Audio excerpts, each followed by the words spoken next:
12 ലക്ഷം subscribers ആയി എന്ന് വെച്ചിട്ട് ഇത്രക്ക് അഹങ്കാരം പാടില്ല. എന്തായാലും ഈ ഒരു കാരണത്തിന്റെ പേരിലാണോ നിങ്ങൾ എനിക്ക് സ്ട്രൈക്ക് തന്നത്? Hi guys, welcome back to my YouTube channel. ഞാൻ 2-3 ദിവസം മുമ്പേ കല്യാണി എന്ന് പറയുന്നൊരു യൂട്യൂബറിന്റെ പെയ്ഡ് പ്രൊമോഷൻസിനെ കുറിച്ചിട്ട് ഒരു വീഡിയോ ചെയ്തിട്ടുണ്ടായിന്. അത് ഏകദേശം 3,15,000 വ്യൂസ് കിട്ടിയിട്ടുണ്ടായിന്. ഇപ്പൊ എന്റെ ചാനലിൽ ആ വീഡിയോ നോക്കി നിങ്ങൾക്ക് കാണാൻ പറ്റൂല. എനിക്ക് ആ വീഡിയോക്ക് ആ ചേച്ചി സ്ട്രൈക്ക് തന്നിട്ട് വീഡിയോ റിമൂവ് ആയി പോയിട്ടുണ്ട്. അപ്പൊ നിങ്ങളിൽ എന്തായാലും ചിലരെങ്കിലും ആ വീഡിയോ കണ്ടിട്ടുണ്ടാവുമായിരിക്കുമല്ലോ. അതിനുശേഷം സ്ട്രൈക്ക് കിട്ടിയതിനെ കുറിച്ചിട്ട് ഞാനൊരു വീഡിയോ ചെയ്തിട്ടുണ്ടായിന്.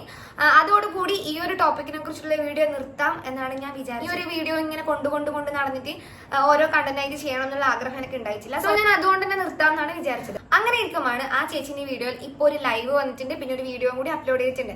ഞാനാണെങ്കിൽ ഓൾറെഡി പറഞ്ഞിട്ടുണ്ട് ഞാൻ ആ ചേച്ചിന്റെ സബ്സ്ക്രൈബർ ആണെന്ന്. അപ്പൊ എന്തായാലും എനിക്ക് എന്ത് വരും? നോട്ടിഫിക്കേഷൻ വരും. അങ്ങനെ നോട്ടിഫിക്കേഷൻ വന്നപ്പോൾ തന്നെ ഞാൻ പോയിട്ട് വീഡിയോ കണ്ടിട്ടുണ്ടായിനി. അപ്പൊ ആ വീഡിയോ കണ്ട സമയത്ത് കുറച്ച് കാര്യങ്ങൾ എനിക്ക് എന്തായാലും പറയണം എന്ന് തോന്നി. ആ വീഡിയോന്റെ അകത്ത് അയച്ച് കുറെ സൺസ്ക്രീനും വാരി പിടിച്ചിട്ടാണ് വന്നിട്ടുള്ളത്. അതൊന്നും എന്റെ വിഷയമല്ല. പിന്നെ ആ ചേച്ചി അതിൻ്റെ അകത്ത് പറയുന്നുണ്ട്, ഞാൻ നല്ല സൺസ്ക്രീൻ മാത്രമേ ഇതുവരെ പരിചയപ്പെടുത്തിയിട്ടുള്ളൂ, മോശമായിട്ട് അങ്ങനെയൊന്നും പരിചയപ്പെടുത്തിയിട്ടില്ല, ഞാൻ അങ്ങനെ മോശമായിട്ടുള്ള ഒരു പ്രൊഡക്റ്റും നിങ്ങൾക്ക് പരിചയപ്പെടുത്തിയിട്ടില്ല എന്നെല്ലാം പറഞ്ഞിട്ട് നിങ്ങൾ ക്ലിയർ ആയിട്ട് കാര്യങ്ങൾ കേൾക്കാൻ ശ്രമിക്കുക ചേച്ചി. ആദ്യം പറയേണ്ട കാര്യം എന്ന് വെച്ചാൽ നിങ്ങൾ ചെയ്യുന്ന പ്രൊഡക്ട്സ് എല്ലാം വളരെ മോശമാണ്. അതായത് ഹിമാലയന്റെ സൺസ്ക്രീന് വളരെ മോശമാണെന്ന് ഞാൻ എന്റെ വീഡിയോയിൽ ഏടിയും പറഞ്ഞിട്ടില്ല. പക്ഷെ നിങ്ങൾ ആ ഒരു ഷോർട്സിന്റെ അകത്ത് നിങ്ങൾ സൺസ്ക്രീൻ ഇട്ട് കാണിക്കുന്ന സമയത്ത് നല്ല രീതിയിൽ വൈറ്റ് കാസ്റ്റ് കാണുന്നുണ്ട്. അത് ഞാൻ മാത്രമല്ല, ഒരുപാട് കമന്റ്സ് വന്നിന്. അപ്പോഴാണ് ഞാനും അത് ശ്രദ്ധിക്കുന്നത്. ഒരാളെ നിങ്ങളുടെ അടുത്ത് ഇതിൽ നല്ല വൈറ്റ് കാസ്റ്റ് ഉണ്ടല്ലോ, ഇത് എന്തിനാ ഇങ്ങനെ കളവ് പറയുന്നതെന്ന് ചോദിക്കുമ്പോൾ നിങ്ങൾ അതിന് കൊടുത്ത റിപ്ലൈ ആണ് പ്രശ്നം. ഇതൊരു പെയ്ഡ് പ്രൊമോഷൻ ആണ്, ഐ ഓൾറെഡി മെൻഷൻഡ്, അങ്ങനെയാണ് നിങ്ങൾ കൊടുത്തത്. അത് ഞാൻ എന്റെ ആ ഒരു സ്ട്രൈക്ക് കിട്ടിയ വീഡിയോനകത്ത് ഞാൻ ആ സ്ക്രീൻഷോട്ട് അടക്കം കാണിച്ചിട്ടുണ്ടായിന് ആ ഒരു കമന്റിന്റെ. ഞാൻ വീഡിയോ ചെയ്തതിന് ശേഷം പിന്നെ നിങ്ങൾ ആ നെഗറ്റീവ് കമന്റെല്ലാം ഡിലീറ്റ് ആക്കി അവർക്കെല്ലാം നല്ല രീതിയിൽ റിപ്ലൈ കൊടുക്കാൻ തുടങ്ങി. അതായത് 5 മിനിറ്റ് മസാജ് ചെയ്താൽ മതി, അപ്പൊ വൈറ്റ് കാസ്റ്റ് മാറിക്കോളും, കുറച്ചു നേരം മസാജ് ചെയ്യണം, അങ്ങനെ ഇങ്ങനെയാണെന്നുള്ള മറ്റേ നിങ്ങൾ റിപ്ലൈ കൊടുക്കാൻ തുടങ്ങി. ആ ഒരു റിപ്ലൈ നിങ്ങൾ ആദ്യം കൊടുത്തിനെങ്കിൽ ചിലപ്പോൾ ഇത്ര പ്രശ്നം ഉണ്ടാവില്ലായിരുന്നു. അതായത് ഞാനൊരു റിയാക്ഷൻ വീഡിയോ ചെയ്തതിന്റെ പേരിലാണല്ലോ ഇപ്പൊ ഇത്രയും ആൾക്കാർ നിങ്ങളോട് നെഗറ്റീവ് പറയുന്നത്.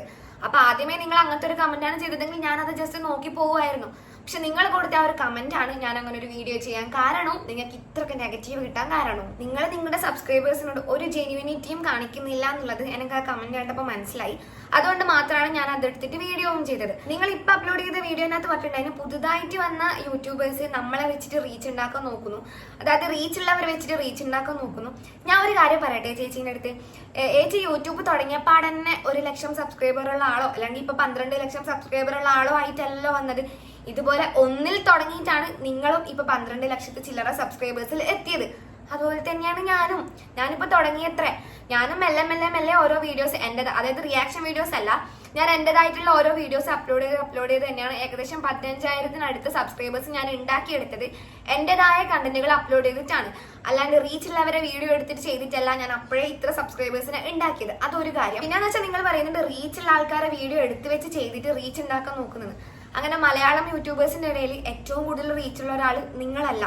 ഓക്കെ, വേറെയും റീച്ചുള്ള ഇഷ്ടംപോലെ ആൾക്കാരുണ്ട്. അങ്ങനെ എനിക്ക് വെറുതെ റീച്ചുള്ള ഒരാൾക്കാരെ പിടിച്ചു വെച്ച് എന്തെങ്കിലും ഒരു വീഡിയോ ചെയ്തിട്ട് റീച്ച് ഉണ്ടാക്കാനാണെങ്കിൽ നിങ്ങളെ ഞാൻ ഒരിക്കലും സെലക്ട് ചെയ്യില്ലായിരുന്നു. നിങ്ങളെ കാട്ടിയും റീച്ചുള്ള ഒരുപാട് യൂട്യൂബേഴ്സ് മലയാളത്തിലുണ്ട്. അങ്ങനെ ആരെങ്കിലും എടുത്തു വെച്ചിട്ട് എനിക്ക് വീഡിയോ ചെയ്താൽ മതിയായിരുന്നു. എന്തുകൊണ്ടാണ് ഞാൻ നിങ്ങളെ വീഡിയോ മാത്രം എടുത്തിട്ട് ചെയ്തതെന്ന് പോലും നിങ്ങൾക്ക് ഇപ്പോഴും മനസ്സിലായിട്ടില്ല എന്ന് എനിക്ക് മനസ്സിലായി. അതുകൊണ്ട് ഇനിയും അത് ഞാൻ പറഞ്ഞിരുന്നില്ല. പിന്നെയുള്ള ഒരു കാര്യം എന്താണെന്ന് വെച്ചാൽ എൻ്റെ പൊന്നേച്ചി, നിങ്ങളെ കുറിച്ചിട്ടോ നിങ്ങളെ ഫാമിലി മെമ്പേഴ്സിനെ കുറിച്ചിട്ടോ മോനെ കുറിച്ചിട്ടോ ഞാൻ ഒരു വാക്ക് പോലും എൻ്റെ വീഡിയോനകത്ത് പറ്റില്ല. ഞാനൊരു അമ്മയാണ്, അപ്പുക്കുട്ടനെക്കാട്ടിയും ചെറിയൊരു മോൻ എനിക്കുണ്ട്. നിങ്ങളെ വീഡിയോസ് കാണുന്ന സമയത്ത് അപ്പുക്കുട്ടനെ എനിക്ക് ഭയങ്കര ഇഷ്ടമാണ്. ഞാൻ ഇഷ്ടമല്ലാന്നോ അല്ലാണ്ട് ആ മോനെ ഞാൻ ഒന്നും പറഞ്ഞില്ല. മോനെ ഞാൻ ഇനി പറയുകയുമില്ല. കാരണം എനിക്കൊരു മോനുണ്ട്, അപ്പുക്കുട്ടനെക്കാട്ടിയും ചെറിയൊരു മോൻ എനിക്കുണ്ട്. കമന്റ് ബോക്സിൽ ഒരുപാട് പേര് അതായത് നിങ്ങളെ ഹസ്ബൻഡിനെ കുറിച്ചിട്ടും അമ്മേനെ കുറിച്ചിട്ടും അപ്പുക്കുട്ടനെ കുറിച്ചിട്ടും കമന്റ് ചെയ്യുന്ന കാര്യം ഞാൻ കണ്ടിട്ടുണ്ടായിന്. അത് കണ്ട പാട് തന്നെ കുറെ ആൾക്കാർക്ക് ഞാൻ റിപ്ലൈയും കൊടുത്തിട്ടുണ്ടായിന്. അവരെ പേഴ്സണൽ ലൈഫിനെ വെച്ചിട്ട് കമന്റ് ചെയ്യേണ്ട, ഫാമിലി മെമ്പേഴ്സിനെ കുറിച്ചിട്ട് മോശമായിട്ടൊന്നും പറയണ്ട എന്ന് കുറെ ആൾക്ക് ഞാൻ തന്നെ റിപ്ലൈ കൊടുത്തിട്ടുണ്ടായിന്. അതും പോരാണ്ട് ഞാനൊരു കമന്റ് സ്വന്തമായിട്ട് ഞാൻ തന്നെ ടൈപ്പ് ചെയ്തിട്ട് നിങ്ങൾ എനിക്ക് ആ വീഡിയോക്ക് സ്ട്രൈക്ക് എന്നതുകൊണ്ട് എനിക്ക് ആ കമന്റ് സ്ക്രീൻഷോട്ട് എടുത്തിട്ട് കാണിച്ചാൽ എന്റെ കൈമിൽ ഇല്ല. ഞാനത് സ്ക്രീൻഷോട്ട് എടുത്ത് വെച്ചിട്ടില്ല. സോറി, നിങ്ങൾ കണ്ടിട്ടുണ്ടോ ഇല്ലയോ എന്ന് എനിക്കറിയില്ല. ഞാൻ എന്തായാലും എന്നാ ചെയ്തതെന്ന് വെച്ച് കഴിഞ്ഞാല് ഞാൻ ടൈപ്പ് ചെയ്തിട്ട് ഒരു കമന്റ് ഇട്ടിട്ടുണ്ടായിരുന്നു. ഞാൻ അവരുടെ പെയ്ഡ് പ്രൊമോഷൻ ഉഡായിപ്പിനെ കുറിച്ചിട്ട് മാത്രമാണ് സംസാരിക്കുന്നത്. നിങ്ങൾ ആരും അവരുടെ പേഴ്സണൽ ലൈഫിനെ കുറിച്ചിട്ടോ അതായത് അവരുടെ മക്കളെ കുറിച്ചോ ഫാമിലിനെ കുറിച്ചിട്ടോ അച്ഛനെ കുറിച്ചോ അമ്മനെ കുറിച്ചോ ഏട്ടനെ കുറിച്ചോ ഹസ്ബൻഡിനെ കുറിച്ചോ ആരെ കുറിച്ചും അതായത് നിങ്ങളെ ഫാമിലി മെമ്പേഴ്സിനെ കുറിച്ച് ആരെ കുറിച്ചും മോശമായിട്ട് പറയാണ്ടിരിക്കുക പ്ലീസ്. അങ്ങനെ പറഞ്ഞിട്ട് ഞാനൊരു കമന്റ് ഇട്ടത്. എന്റെ ആ വീഡിയോ കണ്ട ആൾക്കാരുണ്ടെങ്കിൽ, അതായത് എന്റെ ആ വീഡിയോ കണ്ട എന്റെ കമന്റ് ബോക്സ് വായിച്ച ആൾക്കാരുണ്ടെങ്കിൽ എന്റെ അങ്ങനെയുള്ള കമന്റ് നിങ്ങൾ കണ്ടിട്ടുണ്ടാവില്ല, എന്തായാലും ഉണ്ടാവില്ലേ. ഞാൻ തന്നെ അത് പിൻ ചെയ്തും കൂടി വെച്ചിട്ടുണ്ട്. കാരണം ഇനി വരുന്നവരും കൂടി ഫാമിലി മെമ്പേഴ്സിനെ പറയണ്ട, അവരെ കുറിച്ച് എന്തെങ്കിലും പറയാനുണ്ടെങ്കിൽ, അതായത് അവരുടെ വീഡിയോനെ കുറിച്ച് എന്തെങ്കിലും അഭിപ്രായം പറയാനുണ്ടെങ്കിൽ അതിനെ കുറിച്ച് മാത്രം പറഞ്ഞാൽ മതി, ഫാമിലി മെമ്പേഴ്സിനെ കുറിച്ച് പറയണ്ട എന്നുള്ള രീതിയിൽ ഞാൻ എന്റെ ആ കമന്റ് പിൻ ചെയ്തും കൂടി വെച്ചിന്. ഞാൻ അങ്ങനെ ഒരാളെയും പേഴ്സണൽ ലൈഫിൽ പോയിട്ട് അവരുടെ ഫാമിലിയിലെ ആൾക്കാരെ കുറ്റം പറയാൻ ആഗ്രഹിക്കുന്നില്ല. ഇപ്പൊ തിരിച്ച് എനക്കായാലും എന്റെ ഹസ്ബൻഡിനെയും എന്റെ മോനെയും എന്റെ അമ്മനെയും, അതായത് ഞാനിപ്പോ ഒരു യൂട്യൂബറാണ്, ഭാവിയിൽ എനിക്ക് എന്തെല്ലാം നെഗറ്റീവ് കിട്ടേണ്ടി വരുമെന്ന് എനിക്ക് അറിയില്ല. കാരണം യൂട്യൂബ് ആകുമ്പോൾ നമ്മുടെ പേഴ്സണൽ ലൈഫിൽ നമ്മൾ യൂട്യൂബിൽ കാണിക്കുന്ന സമയത്ത് പല നെഗറ്റീവും നമ്മൾ നേരിടേണ്ടി വരും. അപ്പൊ എന്റെ ഫാമിലിനെ പറയുന്ന സമയത്ത് ചിലപ്പോൾ ഇതേ വിഷമം എനക്കും വരും, ഇല്ലാന്ന് ഞാൻ പറയുന്നില്ല. എന്റെ മോനെ ആരും ഒന്നും പറയുന്നത് എനിക്ക് ഇഷ്ടമല്ല, എന്റെ മോനെ ആരും ഒന്നും കലമ്പുന്നതും എനിക്ക് ഇഷ്ടമല്ല. അപ്പൊ നിങ്ങൾ ആ ഒരു ഫീലിങ്സ് ഞാൻ മനസ്സിലാക്കുന്നുണ്ട്. അതുകൊണ്ട് തന്നെ ഞാൻ തന്നെ, അതായത് നിങ്ങൾ എനിക്ക് സ്ട്രൈക്ക് തരുന്നതിന് മുമ്പേ തന്നെ ഞാൻ എന്റെ വീഡിയോയിൽ ഇഷ്ടം പോലെ ആൾക്കാർക്ക് റിപ്ലൈയും കൊടുത്തിട്ട് കമന്റ് കൊടുത്തിട്ടുണ്ട് ഫാമിലി മെമ്പേഴ്സിനെ കുറിച്ച് പറയരുത്. അതുകൊണ്ട് ആ ഒരു കാരണത്തിന്റെ പേരിൽ നിങ്ങൾ എനിക്ക് സ്ട്രൈക്ക് തരേണ്ട ആവശ്യം ഇല്ലായിരുന്നു. കാരണം എന്താ വെച്ചാൽ ഞാൻ നിങ്ങളെ ഫാമിലിനെ കുറിച്ച് പറഞ്ഞു. നിങ്ങൾക്ക് ഇത്രയധികം സബ്സ്ക്രൈബേഴ്സ് ഉണ്ടെന്ന് വെച്ചിട്ട് ഇപ്പൊ വളർന്നു വരുന്ന ചെറിയ യൂട്യൂബേഴ്സിനോട് പുച്ഛം കാണിക്കുന്നത് വളരെ മോശം. എന്റെ മുഖത്ത് ഇങ്ങനെ ലൈറ്റ് അടിക്കുന്നത് നിങ്ങൾ കാര്യമാക്കണ്ട. ഇവിടെ റൂമിൽ ഭയങ്കര ലൈറ്റ് കുറവാണ്. അപ്പൊ ഞാൻ എമർജൻസി എന്റെ മുമ്പിൽ കത്തിച്ച് വെച്ചിട്ടാണ് ഗൈസ് വീഡിയോ എടുക്കുന്നത്. ഇല്ലെങ്കിൽ ഭയങ്കരമായിട്ട് ഇരുട്ടായിപ്പോ. അതുകൊണ്ട് നിങ്ങൾ അതാരും മൈൻഡ് ആക്കണ്ട. ഞാൻ പറയുന്ന കണ്ടന്റ് മാത്രം ശ്രദ്ധിക്കുക. ഞാനിപ്പോ ഈ വീഡിയോയിലില്ലേ ഇത്രയും സമയം ഭയങ്കര വെപ്രാളത്തോട് സംസാരിച്ചത് ലൈവിൽ വന്നിട്ട് ആ ചേച്ചി കരയുകയും ചെയ്യുന്നുണ്ടായിന്. അതില് ആ കരച്ചില് ഞാനും കൂടി ഒരു ഭാഗമല്ലേ എന്ന് ആലോചിച്ചപ്പോ എനിക്കൊരു എന്തോ പോലെ ആയിപ്പോയി. അപ്പൊ എനിക്ക് എന്റേതായ പ്രോപ്പർ ആയിട്ടുള്ള എക്സ്പ്ലനേഷൻ തരണം എന്നുണ്ടായിന്. ലാസ്റ്റ് ആ സ്ട്രൈക്ക് കിട്ടി എന്നുള്ള വീഡിയോയോട് കൂടി എന്റെ വീഡിയോ ഫുൾ ആയിട്ട് നിർത്താമെന്നാണ് ഞാൻ വിചാരിച്ചത്. അതായത് ഈ ഒരു ടോപ്പിക്കിനെ കുറിച്ചുള്ള വീഡിയോ നിർത്താമെന്നാണ് ഞാൻ വിചാരിച്ചത്. പക്ഷെ അയച്ച് എന്നെ അങ്ങനെ, അതായത് വളർന്നു വരുന്ന റീച്ചിന് വേണ്ടിയിട്ട് റീച്ചുള്ളവരെ വെച്ചിട്ട് പൈസ ഉണ്ടാക്കാൻ ശ്രമിക്കുന്നത്. യൂട്യൂബ് എല്ലാവരും തുടങ്ങുന്നത് ഒന്ന് നമുക്ക് ഈ വീഡിയോ ഇടാൻ ഇഷ്ടമുള്ളതുകൊണ്ട്. ഞാൻ യൂട്യൂബ് തുടങ്ങി എനിക്ക് വീഡിയോസ് ഇടാൻ ഇഷ്ടമാണ്. ഞാനിങ്ങനെ ഒരുപാട് വീഡിയോസ്, അതായത് എവിടെയെങ്കിലും പോകുമ്പോൾ ഞാനിങ്ങനെ ഫുൾ ടൈം ഇങ്ങനെ പിടിച്ച് വീഡിയോ എടുക്കുന്നതുകൊണ്ട് നടക്കുന്ന ഒരാളാണ്. അപ്പൊ അതുകൊണ്ട് വീഡിയോ ഇടാൻ ഇഷ്ടമുള്ളത് കൊണ്ടാണ് ഞാൻ യൂട്യൂബ് ചാനൽ തുടങ്ങിയത്. പക്ഷെ അത് മാത്രമല്ല റീസൺ, ഇതുപോലെ പേയ്മെന്റും കൂടി ലക്ഷ്യം വെച്ചിട്ട് തന്നെയാണ് നമ്മൾ യൂട്യൂബ് ചാനൽ തുടങ്ങുന്നത്. ഞാനായാലും നിങ്ങളായാലും. നിങ്ങൾ പറഞ്ഞ ആ ഒരു നിലപാടിനോട് എനിക്ക് യോജിക്കാൻ കഴിയുന്നില്ല. അതായത് റീച്ചുള്ള ആൾക്കാരെ വെച്ചിട്ട് റീച്ച് ഉണ്ടാക്കാൻ ശ്രമിച്ചെന്ന് പറഞ്ഞത്. അതുപോലെ നിങ്ങളും ചെറുതിലേ തൊട്ടേ തുടങ്ങി ഓരോരോ വീഡിയോ ചെയ്താണ് ഈ നിലയിൽ എത്തിയത്. ഇതെല്ലാം സ്വന്തമായിട്ട് വീഡിയോസ് ചെയ്തിട്ടാണ് ഞാനും എന്റെ ചാനൽ വളർത്തിക്കൊണ്ട് വരുന്നത് കേട്ടോ. അതിന്റെ ഇടയിൽ നിങ്ങളുടെ ഈ ഒരു കമന്റ് കണ്ടതുകൊണ്ട് മാത്രമാണ് അത് വെച്ചിട്ട് ഞാൻ വീഡിയോ ചെയ്തത്. അല്ലാണ്ട് റീച്ചുള്ള ആൾക്കാരെ തപ്പിയിട്ട് റോസ്റ്റ് ചെയ്തിട്ട് റീച്ച് ഉണ്ടാക്കാനാണെങ്കിൽ വേറെയും ഒരുപാട് റീച്ചുള്ള ആൾക്കാരുണ്ട്. എന്തിനധികം പറയുന്ന ഗ്ലാമി ഗംഗേന, അത് ഗ്ലാമി ഗംഗേന പ്രൊമോഷൻ വീഡിയോസ് ചെയ്യുന്ന ഒരാളാണ്. എനിക്ക് അവരെല്ലാം എടുത്തു വെച്ചിട്ട് ചെയ്താൽ മതിയായിരുന്നു. എന്തുകൊണ്ട് ഞാൻ അവരെയൊന്നും ചെയ്തിട്ടില്ല എന്ന് വെച്ച് കഴിഞ്ഞാൽ, നിങ്ങളാണ് നിങ്ങളെ സബ്സ്ക്രൈബേഴ്സിന്, അതായത് കമന്റ് ചെയ്യുന്നവർക്ക് ഇതുപോലുള്ള റിപ്ലൈ കൊടുത്തിട്ട് ഞാൻ കണ്ടത്. അതുകൊണ്ട് മാത്രമാണ് നിങ്ങളെ മാത്രം വെച്ചിട്ട് ഞാൻ വീഡിയോ ചെയ്തത്. ഒരുപാട് സൺസ്ക്രീൻ ഇങ്ങനെ വാരി പിടിച്ച് കൊണ്ടുവന്നിട്ട് പറയുന്നുണ്ട് ഞാൻ ഇതിൽ എല്ലാ സൺസ്ക്രീനും ഉപയോഗിക്കലുണ്ടെന്ന്. അതിന്റെ ലോജിക്ക് എന്താണെന്ന് എനിക്ക് മനസ്സിലായിട്ടില്ല. അങ്ങനെ ഒരാൾക്ക് ഇത്രപാട് സൺസ്ക്രീനിൽ ഉപയോഗിക്കാൻ പറ്റുമോ? എനിക്ക് അറിയാത്തതുകൊണ്ട് ഞാൻ ചോദിക്കുന്നതാണ്. ഞാൻ എന്റെ ഫേസിൽ ഇതുവരെ സൺസ്ക്രീൻ ഉപയോഗിച്ചിട്ടില്ല, വേറെ ഒരു ക്രീമും ഉപയോഗിച്ചിട്ടില്ല. ഞാൻ എൻവൈബിന്റെ സ്ട്രോപ്പ് ക്രീമും മാത്രമാണ് ഉപയോഗിക്കുന്നത്. അതുകൊണ്ട് എനിക്ക് അറിയൂല ഇത്രയെല്ലാം സൺസ്ക്രീൻ ഇട്ടിട്ട് ഒരാൾ ഉപയോഗിക്കാൻ പറ്റുമോ എന്നൊന്നും എനിക്ക് അറിയൂല. ഫേസിൽ ഡാമേജ് വരൂലേ ഓരോ ദിവസം ഓരോ സൺസ്ക്രീൻ, അതായത് ഓരോ ദിവസം ഓരോ ബ്രാൻഡിന്റെ പ്രൊഡക്റ്റ് ഉപയോഗിക്കുമ്പോൾ സ്കിന്നിൽ ഡാമേജ് ഒന്നും വരൂലേ? എനിക്ക് അറിയാത്തതുകൊണ്ട് ചോദിക്കുന്നതാണ്. അറിയുന്നവരുണ്ടെങ്കിൽ കമന്റ് പറഞ്ഞിട്ട് എനിക്കത് മനസ്സിലാക്കി തരണം കേട്ടോ. എനിക്ക് ഇതിനെ കുറിച്ചൊന്നും അറിയില്ല. ഞാൻ ഇങ്ങനത്തെ പ്രൊഡക്ട്സ് ഒന്നും യൂസ് ചെയ്യുന്ന ഒരാളല്ല. അതുകൊണ്ട് തന്നെ എനിക്ക് അറിയാത്തതുകൊണ്ട് ചോദിച്ചാണ്. ഇനി ഞാനത് അവരെ കളിയാക്കി ചോദിച്ചതെന്നൊന്നും പറയണ്ട, എനിക്കറിയാത്തതുകൊണ്ട് ചോദിച്ചത് മാത്രമാണ്. എല്ലാവരും യൂട്യൂബ് ചെയ്യുന്നത് അത്യാവശ്യം വ്യൂസ് കിട്ടാനും സബ്സ്ക്രൈബേഴ്സ് കിട്ടാനും എല്ലാം തന്നെയാണ്.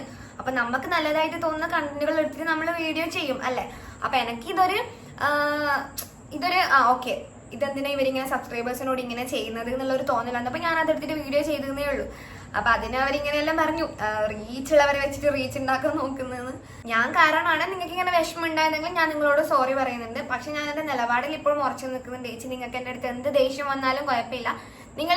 നിങ്ങൾ സബ്സ്ക്രൈബേഴ്സിന് ആ രീതിയിൽ കമന്റ് കൊടുത്തതും ആ രീതിയിൽ റിപ്ലൈ കൊടുത്തതും തെറ്റ് തന്നെയാണ്. അത് നിങ്ങൾ ആക്സെപ്റ്റ് ചെയ്യുമെന്ന് ഞാൻ വിചാരിക്കുന്നത്.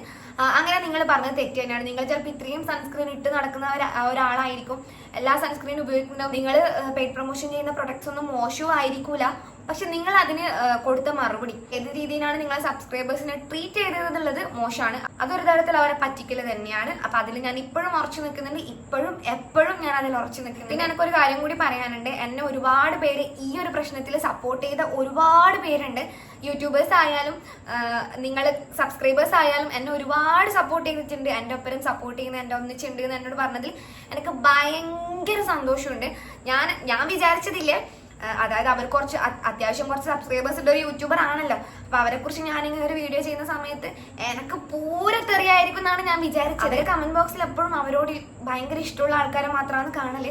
അപ്പൊ ഞാൻ ഇങ്ങനെ ഒരു വീഡിയോ, അതായത് ആദ്യം ആ ഒരു പെയ്ഡ് പ്രൊമോഷൻ ഉടായ്പ എന്നിട്ട് വീഡിയോ ചെയ്യുന്ന സമയത്ത് വന്നിട്ട് എനിക്ക് പൂരത്തെറിയ തരും എന്നുള്ളത് ഒരു പ്രതീക്ഷയിലാണ് ഞാൻ ആ വീഡിയോ ചെയ്തതെങ്കിലും ഇത്രയുള്ള ആൾക്കാർ ആ ഒരു കാര്യം, അതായത് ഇത്രയും ആൾക്കാർക്ക് നിങ്ങൾ ചെയ്യുന്ന ആ ഒരു കാര്യം നെഗറ്റീവായിട്ട് ഫീൽ ചെയ്യുന്നുണ്ട് എന്നുള്ള കാര്യം എനിക്ക് മനസ്സിലായി. അതുപോലെ നിങ്ങൾക്കും മനസ്സിലാവുമെന്ന് ഞാൻ വിചാരിക്കുന്നു.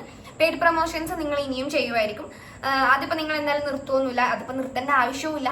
പക്ഷെ ചെയ്യുമ്പോൾ ഒരു ജെന്യുവൻ ആയിട്ട് നല്ല രീതിയിൽ നിങ്ങൾക്ക് നല്ല രീതിയിൽ പരിചയപ്പെടുത്തി അതിന്റെ ഫുൾ ആയിട്ടുള്ള ഡീറ്റെയിൽ കാര്യങ്ങളും അറിഞ്ഞ് നല്ല രീതിയിൽ നിങ്ങൾ പരിചയപ്പെടുത്തുമെന്ന് ഞാൻ വിചാരിക്കുന്നു. ഞാൻ വിചാരിക്കുന്നതുകൊണ്ട് അങ്ങനെ ചെയ്യണം എന്നില്ല. പക്ഷെ എന്തായാലും ഞാൻ അങ്ങനെ വിചാരിക്കുന്നു. അപ്പൊ ശരി ഗൈസ്, ഇതിനെ കുറിച്ച് പറയാനാണ് ഞാൻ ഈ ഒരു വീഡിയോ ചെയ്തത്. ഇനി അങ്ങോട്ടേക്കും നിങ്ങളെ തന്നെ ഇഷ്ടപ്പെടുന്നവരെ സപ്പോർട്ട് ഇനി അങ്ങോട്ടേക്കും ഉണ്ടാവണമെന്ന് ഞാൻ ആഗ്രഹിക്കുന്നു. അപ്പൊ ശരി ഗൈസ്, ബൈ.